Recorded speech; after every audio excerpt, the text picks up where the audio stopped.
Blessings and welcome to today's Law Enforcement Daily Devotional. Today we're back in Numbers chapters 16, 17, and 18. And we talked about rebellion yesterday, and we see more rebellion today. And the Israelites just, again, they are the picture of this kid. We talked about being 4 and 5 years old yesterday, but man, I think we're like in the terrible twos or the tantrums of the threes or whatever you want to come up with. But they just keep on and on and on, and God keeps disciplining them. They're a very spirited child, and God is trying to gain control of them for their protection. We know that as a child, as we grow up, when our parents set boundaries for us, it is for our protection, and we learn from that. And God is setting boundaries here, and the Israelites keep trying to push the boundaries and do the things they're not supposed to. Today we see this power play.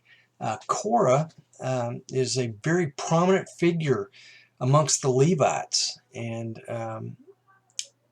other Levites and other important prominent figures in Israel join him in going to Moses and Aaron and try and take power. I mean, it is a rebellion. They want to take over the priesthood and the leadership of Israel, and they don't like the decisions that Moses is basically giving out that he gets from God. So it's not rebellion against Moses or Aaron. It's literally rebellion against God. So God has to take care of it, and he does in a very swift act, not just one act. I mean, we see Korah.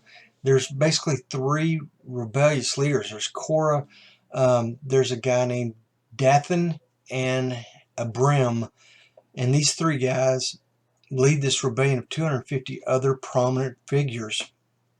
And the three of them are these guys and their family. After God does a little test and shows them by the censer and the fire, God chooses. And anyway, these three guys and their families are swallowed up by an earthquake. So, man, we're like, okay, God disciplined and he took care of that rebellion, and man, surely all the people will fall in line, right? The very next morning, it tells us the people came and they rebelled against Moses, and they were angry because these leaders and elders of Israel were killed, and man, they're ticked. And God, in his infinite wisdom and his love, his mercy, his justice, he has to discipline them again. He sends a plague, and 14,700 of them die in this plague. And who steps in and prays for them but Moses, the humble Moses, the leader of Israel, and God stops the plague. Then, just to settle the whole thing, God says, tell one person from each of the tribes of Israel to bring their staff, and tell Aaron to bring his staff, and I'm going to settle this authority issue of who the priest is. I'm going to settle it once and for all. So they get these 12 staffs, and they hide them away with the knowledge that, and all the people are watching this, and they wrote their names on their staffs. The person or the tribe that God chooses their staff will blossom. So you've got this staff, this wooden staff, and the next morning you're going to see it sprout roots and blossom. I mean, it would be incredible. It's obviously a miracle from God. So the next morning, Moses pulls the staffs out, and sure enough, it's Aaron's. And not only does it blossom, but it's blossomed and it's got almonds hanging from it. I mean, this thing's like it's an almond tree all of a sudden, But God comes out in a big way and says, I want to make it clear.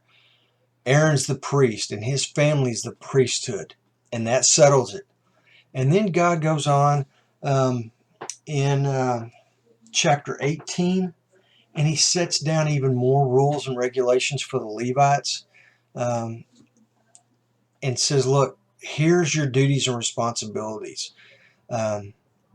Because y'all argued and questioned which one of our Levite families is going to take over the priesthood, I'm going to tell you now what your specific duties are, so there's no question about it. They're the priest. You're the ones who carry this. You're the ones who clean this. And he sets out the discipline. He sets out the rules and the regulations for the Levites from that point on. And there will be no more questioning from here on out. So God's continuing to build Israel's discipline. He continues to build their structure with their duties and responsibilities. He continues to build on their relationship. And as we see, he continues to reveal his character to them so they can know him more. And that's that's my goal as I grow older. I want to know God's character more. I want to grow daily in my relationship with God. And that is what God is revealing to the Israelites here. And I love that we're seeing it. Tomorrow we're in Numbers 19, 20, and 21. Read ahead, come back, and let's discuss what we see in Numbers. And until then, be safe.